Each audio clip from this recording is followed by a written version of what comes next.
Interlude. そこから来た。あそこから来た。They were there. They were there. 学校の我々。あそこの我々。They were there. They were there. Waiting. Ava. Spake Adam languidly. How are you? Adam continued, his words gathering clarity with a crescendo. Around Adam was just the innards of a home. His sons were not here, and he desired not the search of them. Adam waited a few more moments before clicking his tongue, ending with, Nothing came. Adam rose up from the chair he was reclined in. In his hands, the last mug of the chosen beer he'd made weeks ago. He decidedly put the mug down, gathering his sobriety. He chose to gain clarity. With reasonable success, he walked towards the room Eve laid. He gently pushes the door open. Gentle rays trace the room toward his gaze, bouncing off the walls, bed, table, and cloth Eve so dearly kept maintained. Eventually the warm body of Eve, draped in a simple dress, gets caught in his view. Adam walked tenderly to Eve, sitting on the bed, cupping her cheek gently, while his free hand rested on her waist. Amica mea. These tender words released themselves from Adam's mouth, seeking Eve. Eve slowly grew awake, her body slowly returning to mobile life. Similar to a disturbed crescendo, Eve's concerns that prevented her slumber returned once again. Adam, please, my love, why? Eve's words cut through the atmosphere. Adam can't change that which has already happened. She kept him present. My Habibti. Adam returned to these tender words, this time having a need to push them through. You know I don't know, love. You know I don't know. With every sentence, Eve let go of her haste. She eventually lulled her urgency into calm reflection. Adam, we are from one. We gave the world our sons. Our sons are us, but they are not just us. A moment.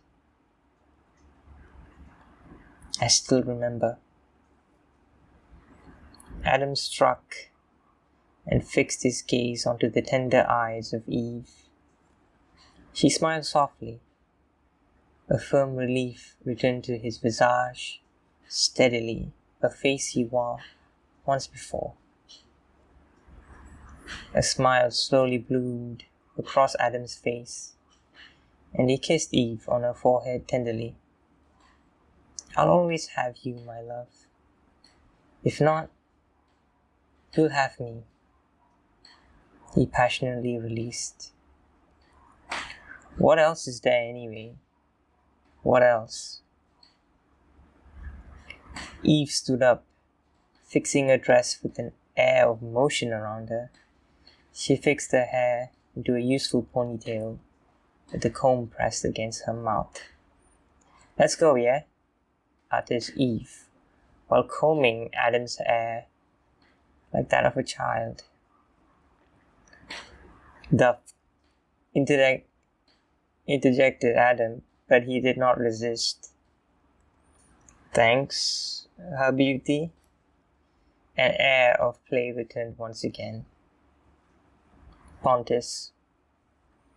O Father, O Mother, O dear God, O sister, O brother, O dear Lord, O lover, O returned God. Who else? Who else do you want? Adam drew his coat and filled his bag with the essentials. There was a set of Circes, seal horses, twins, Glauca and Floke. As the bags grew laden, Adam thought more carefully about the filling. Love will need. Before Adam could finish, Eve came out lugging 3 bags, rocking an useful set of pants, her relaxed hair grazing the top of the light coat she was wearing. The dress she was wearing before neatly tucked underneath. Habiba, what is it? Eve asked curiously. Adam was stricken. He forgot that he'd already discussed this an uncountable number of times with her. Regardless, she already knew anyway. Nothing, love. Yeah, that's right. Let me get that. Adam picked up the bags and put them on Glauca. Glauca stood firmly, almost proudly. She was 3/4 the height of Adam and as tall as Eve, who was more comfortable with it than Adam was. Glauca was ash grey, with strokes of antique gold emblematic of what he could be. Felicis. Adam patted his strong back firmly, as if greeting an old friend. Glauca, let's have some of your luck this time, yeah? Glauca gently stared at Adam, nodding. Adam grazed, then rubbed the satisfyingly thick fur of Glauca, before returning his gaze to Eve. Eve was rubbing the head of Glauca. Glauca was less adamant on a particular goal. She rested her head on Eve's shoulder, perhaps heavy with the weight of the next journey. Eve had already attached the remaining bags she picked up, while Adam was having his moment with Glauca. Glauca's beautiful ivory spots spread graciously across her deep navy blue coat. Eve softly rubbed one of these spots near her neck. Adam couldn't help but feel a release. His love for Eve interceding between his brainwaves, such that he himself was not aware of this moment he was having. Eve turned her gaze to Adam, waiting a moment to process the visage Adam had. Her brows then grew heavy, her neutral smile evolving to a slight frown. She nodded her head, giving permission to Adam. Adam's smile crescendoed into a serious neutrality. He placed his fingertips, palm flat, on his lips, closing his eyes and prosse, ate, procul. He uttered those words softly, calmly. The house disappeared.